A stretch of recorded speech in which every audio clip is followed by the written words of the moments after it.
สวัสดีลูกค้าผู้ค้าเนาะมื้อนี้เฮาสิมาแนะนำวิธีการซ่อมแปลงลมหัวเนาะที่ว่าลมหัวออกไปเรานี่เนาะแต่ว่าระยะผ่านมาลูกค้าที่ว่าเอาเครื่องไปก็มีหลายคนพบปัญหานี้เนาะก็บ่เฉพาะแต่เอาจากเฮาไปห้านอื่นก็สิมีคือกันเนาะลมออกไปเรานี่เนาะสาเหตุเนาะสาเหตุของลมออกไปเราแม่นดอกวาล์วเนาะที่ว่าลมหัวอยู่ดอกวาล์วนี่บางครั้งปืนเฮา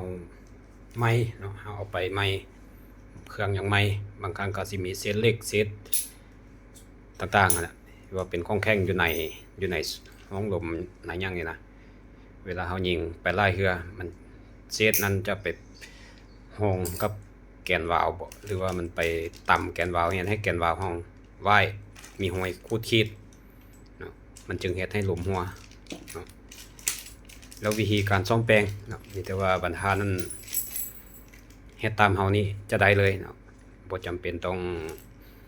ไปหาสร้างบ่จำเป็นต้องเสียเงินเนาะกรณีลูกค้าอยู่ทางแขวงอยู่ไกลเฮาเนาะถ้าแม่นลูกค้าอยู่ใกล้เฮาก็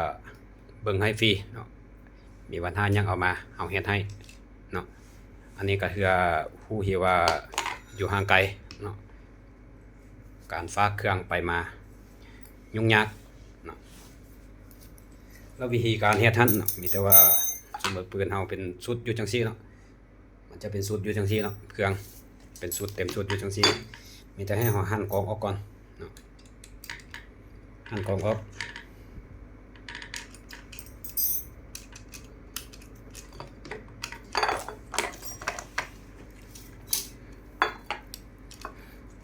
เนาะคือว่าเอากองออกก่อนเนาะหลังจากเอากองออกแล้วเนาะให้ลูกค้าหั่น หั่นเหลาออกเนาะเอาเหลาออกแกะเหลาออกเนาะ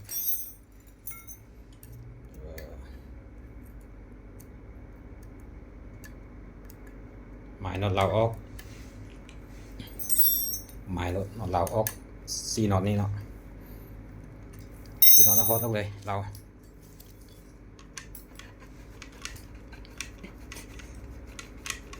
เฮ็ดตามเฮานี่จะได้รถนะลูกค้าเนาะอันนี้ก็เฮือคนที่ว่าบ่เป็นเด้ออันนี้เด้อกันว่าผู้ใดซ่อมแปลงเป็นแล้วผู้ใดเฮ็ดเป็นแล้วก็เรียนท่านเนาะกับขอโทษขออภัยนั่นแหละอันนี้เฮาเฮ็ดเพื่อเป็นแนวทางให้ผู้ที่ว่ายังบ่เฮ็ดเป็นเนาะหรือว่ามือใหม่หั่นแหละเนาะกันผู้เคยใส่แล้วมันก็บ่ปัญหาดอกแก้ง่ายๆเนาะตัวนี้เนาะหลังจากนั้นลูกค้าปล่อยลมพังเด้อให้ปล่อยลมพังนี่ออกจนหมดเนาะหรือว่าลมในห้างนี่บ่ให้เหลือเนาะคันลมในห้างมีแล้วมันจะบ่ได้เนาะมันจะหันออกบ่ได้บางเทื่อมันจะบ่หัวหลายเนาะบางเทื่อมันก็สูบไว้มันคืนนึง2คืนจึงลงหั่นนะมันก็ดึกเฮาใส่น้ำก็5 วิ10 วิบอนบัดนึงจังซี่นะบางคนก็ออกบ่เลยแต่เฮาเห็นลูกค้าบางคนส่งให้เบิ่งนะวิธีแก้ก็คือเฮาว่าง่ายๆเนาะบ่ยุ่งบ่ยากง่ายๆบ่ต้องไปหาสร้างเนาะเป็นสร้างเองอยู่เฮือนได้เนาะอันนี้หลังจากเฮาแกะหั่งแกะหยังออกแล้วเนาะลูกค้าเอาครีมเนาะครีมซบแรมนี่ครีมหั่นออกหั่นตัวอันเข่งสปริงพวกเรานี่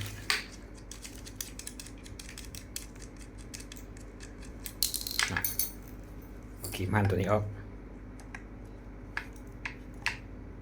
อันนี้สะโฮตัวที่ว่าลมไล่ลมหัวเด้อเอาแนะนำสะโฮตัวนั้นเนาะ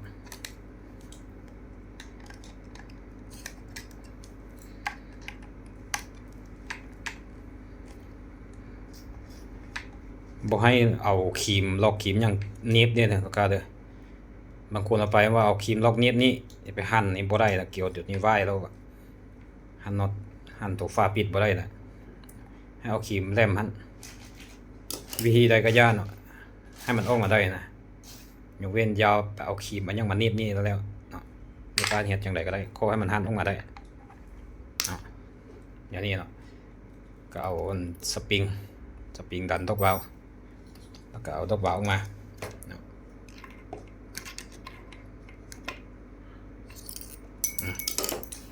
ดอกวาล์วอันนี้เนาะหลังจากเอาออกมาแนวนี้แล้วเนาะให้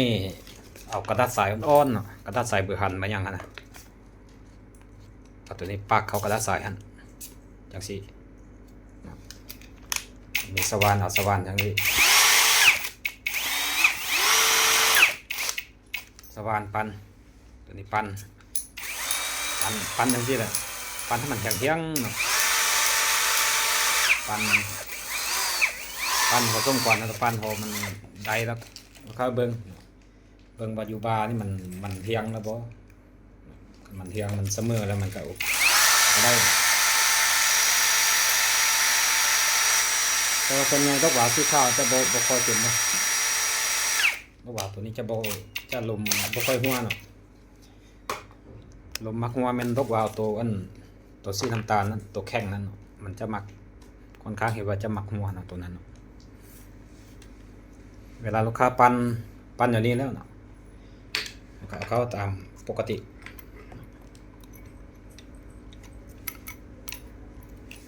เอาเข้า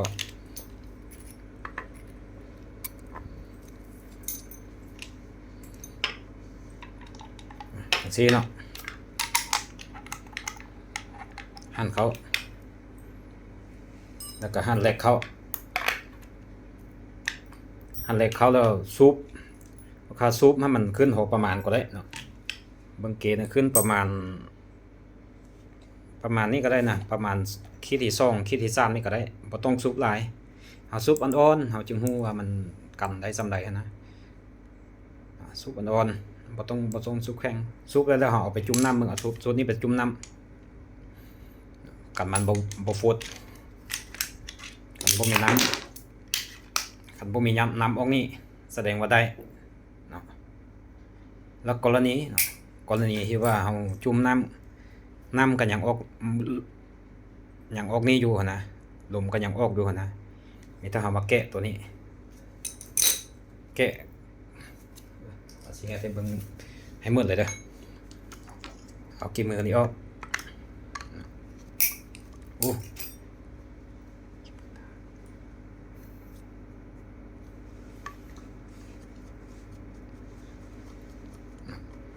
หั่นเอากี่มือออก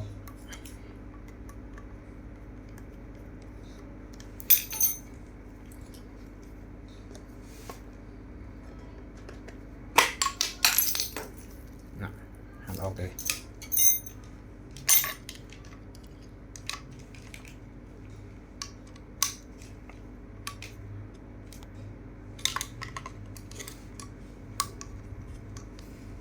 คันผู้ใด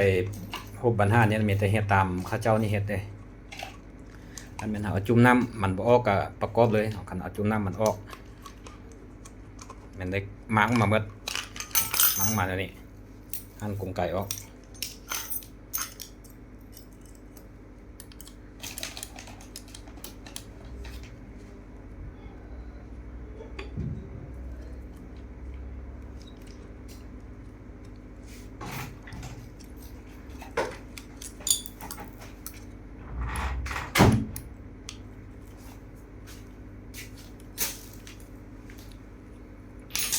หั่นออกไปเลย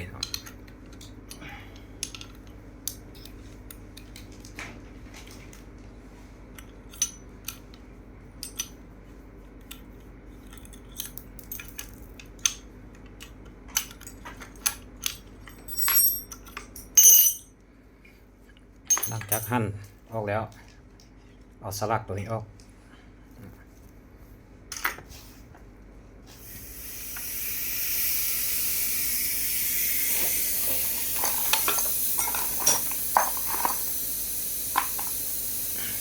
เอาสลักออกใส่น็อตใส่หยังก็ใส่เหล็กตะปูใส่หยังก็ได้ใส่เหล็กตะปูใส่ตัวใดก็ได้เดี๋ยวมันน้อยกว่าหูสลักหั่นตอกออกเนาะ ออกสลักช่องตัวนี้ออก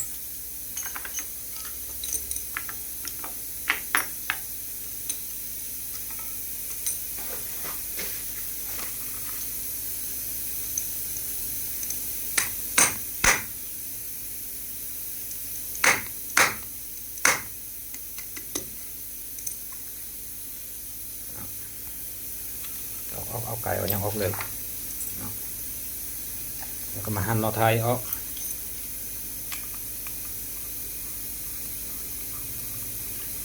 เราได้มางมัดเลยตัวนี้เนาะ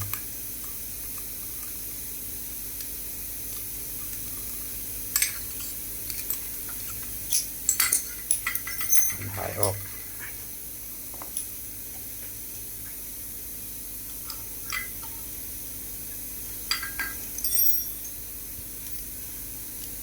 หั่นน็อตจะผายช่องตัวนี้หั่นออกแล้วเอาสปริงออกเอาคอนออกจึงได้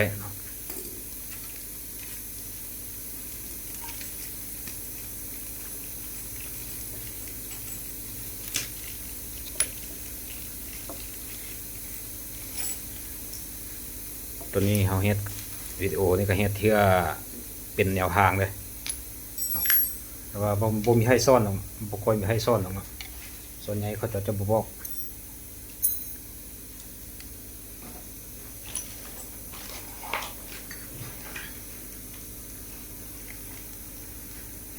คนส่วนใหญ่เขาจะสงวนไว้เนาะเดี๋ยวว่าไว้ซ่อมแปลงให้ลูกค้าซ่อมแปลงเขาเจ้าก็ไล่เงินแต่จริงนะก็มีปัญหาอันนี้นะปัญหานี้นะแต่ว่าเฮาบ่ได้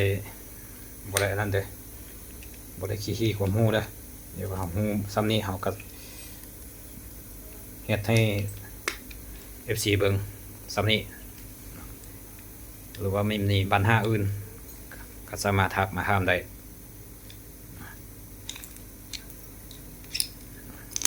เอาบ่ขี้ความรู้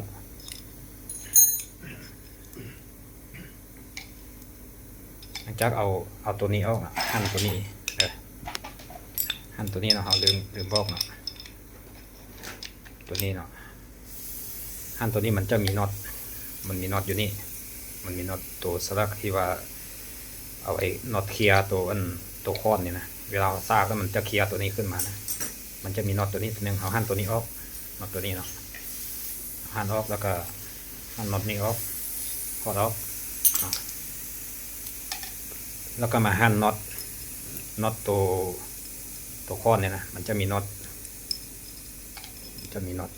สลักอีกตัวนึงเรียกว่า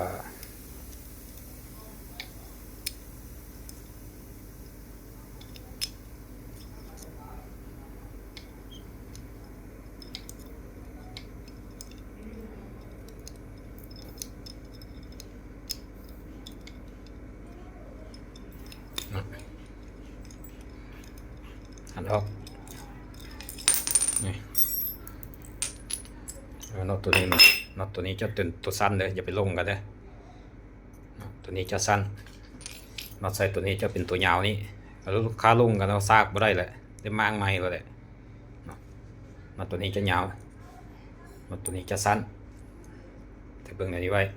เนาะหากย่านมันลืมก็เอาบ่เคยนะหากย่านมันลืมก็เวลาหั่นออกนำมาหั่นปลาไว้จังซี่โลด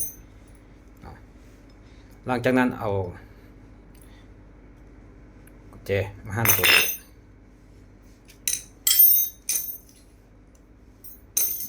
มันจะมีน็อตน้อยอยู่นี่ตัวนึงอยู่นี่เนาะมาหั่นตัวนี้ออก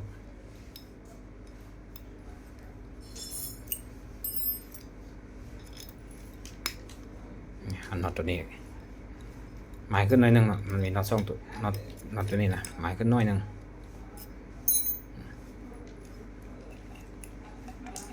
แล้วก็ใส่ไม้ใส่ย่องก็ได้ว่าใส่มาดันตัวสปิดนั้นดอกวาวนะ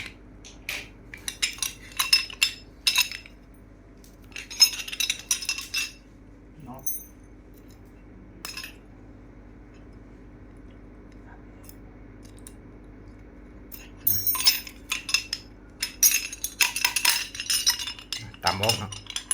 เดี๋ยวนี้เนาะมันจะเป็นเดี๋ยวนี้มันจะเป็นเดี๋ยวนี้หลังจากนั้นลูกค้าเปลี่ยนโอลิงตัวนี้โอลิง2อันนี้เปลี่ยนโอลิง2อันนี้แล้วก็เอาสว่าน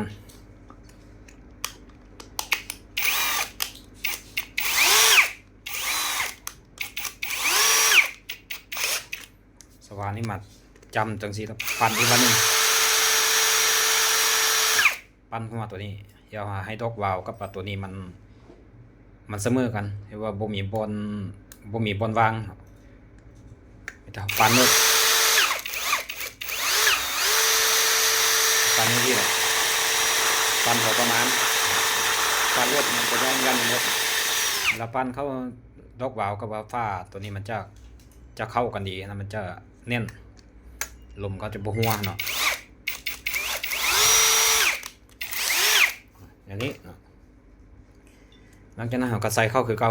จังซี่ได้เลยเนาะว่าเฮ็ดจังซี่เราก็เปลี่ยนโอลิง2ตัวนี้เปลี่ยนโอลิง2ตัวนี้แล้วก่อนเอาเข้าเนาะก็ให้เอาน้ำมันก็ได้หรือว่าเอาเกล็ดยังก็ได้เนาะมันมีเกล็ดเข้ากันยังนะเอาหาเดี๋ยวมันมึนเนาะแล้วก็เอาเข้าเลยเนาะเข้าแม่นเอาเข้าจังซี่เลยเข้าจังซี่เลยปินหูตัวนี้ขึ้นทางเทิงเด้ออยู่ปินลงหางลมนะปินลงหางลมจังซี่ลมบ่ออกยิงบ่ไปเด้อลูก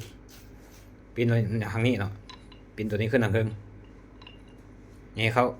เนาะแล้วเวลาแย่เข้านะลูกค้าเบิ่งบางครั้งมันจะกิน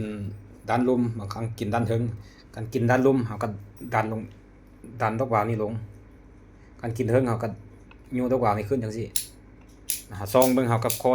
อยซองเบิ่งก็ค่อยดันเข้าซองเบิ่งก็ดันเข้าว่ามันไปซ้ายไปขวาเฮาดันเข้าเอาตัวนี้หันออกเลยเบิ่งเนาะเวลาเฮาดันเข้าแล้วเฮาเบิ่งหูนี่เบิ่งหูตัวที่ว่าตัวนี้นะมันจะมีหูปิ้นขึ้นมานี่มันซื้อบ่เนาะกรณีหูบ่ซื้อเนาะเอากุญแจอย่างนี้บิดฮิกเนาะฮิกแค่ให้หูซื้อเนาะจังซี่เนาะว่าซื้อแล้ว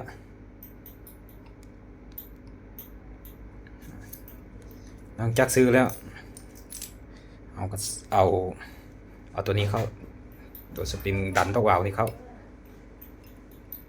สปริงดันดอกวาวเข้าหั่นตัวนี้เข้าเลย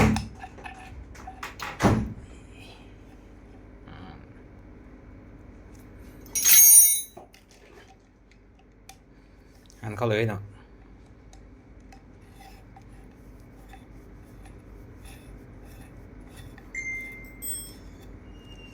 หั่นตัวนี้เข้าเลย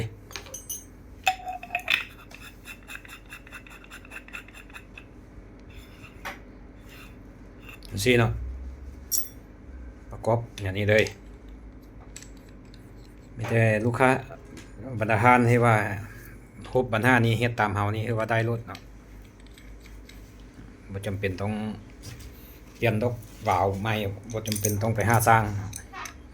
คันนั้นมันแตกมันยังเฮาจึงเปลี่ยนเนาะหรือว่ามันวายจนบ่สามารถที่ว่าเฮ็ดปั้นเอาได้เฮาจึงเฮ็ดใหม่เนาะแล้วนี้แล้วก็เอาไปสูบเลยสูบเต็มแล้วก็สูบคือเฮาเว้าหั่นคือเฮาอธิบายเบื้องต้นนะสูบให้มันขึ้นประมาณขีด2ขีดนี่นะประมาณ2ขีด3ขีดนี่แล้วก็จุ่มน้ำกับลมบ่ออกนี่ลมบ่ออกนี่คือว่าได้นะแล้วกรณีลมออกบนเข้มนี่เนาะหูตัวนี้เนาะแล้วก็เอากุญแจนะมาเคาะตัวนี้นะเฮ็ดปอกอย่าว่าให้มันเข้าวางมันให้มันเข้าร่องมันปอกมันก็จะได้เนาะ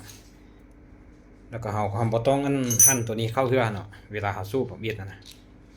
เวลาสูบนั่นน่ะบ่ฟ้าวหั่นเข้ายาบางทีเฮาหั่นเข้าไปตัวนี้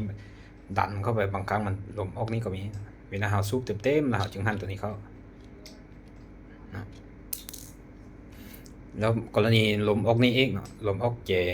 ออกน้ำโมนี่นะเฮาก็หั่นตัวนี้ออกมาแล้วก็เปลี่ยนมันมีโอลิงตัวนึงอยู่นี่เปลี่ยนตัวนี้กันแล้วก็สูบเบิ่งเนาะหรือว่าเฮ็ดจนบ่มีลมออก ออกหูนี้แล้วก็ออกนี้แล้วมันก็ได้เนาะปัญหานี้ลูกค้าหลายคนว่าเป็นน้ำแลกเฮ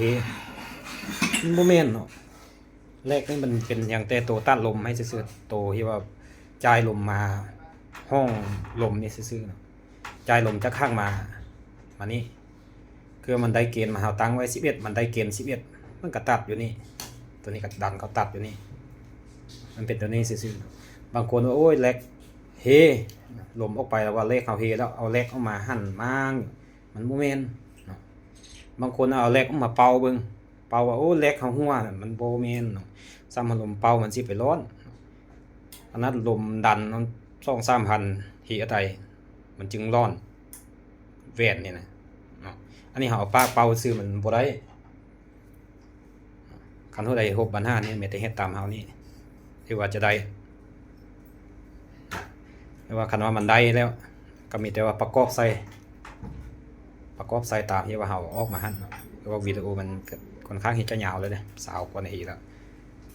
เดี๋ยวลูกค้าก็เฮ็ดเลยประกอบใส่ตามนั้นมันก็ได้เนาะคลิปตัวนี้กันว่าเห็นแมวมันเป็นประโยชน์มันเป็นแนวทางก็กดไลค์กดแชร์ให้ได้เด้ออย่าว่าให้ผู้ที่ว่าบ่เคยเฮ็ดบ่เป็นนั้นให้เขาเจ้าฮู้แล้วก็ให้เขาเจ้าเฮ็ด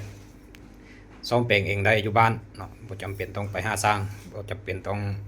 ยุ่งยากเนาะให้ว่าเฮ็ดเฮาแก้เองง่ายๆเนาะสิมีแนวนั้นนะเนาะขอบใจเด้อ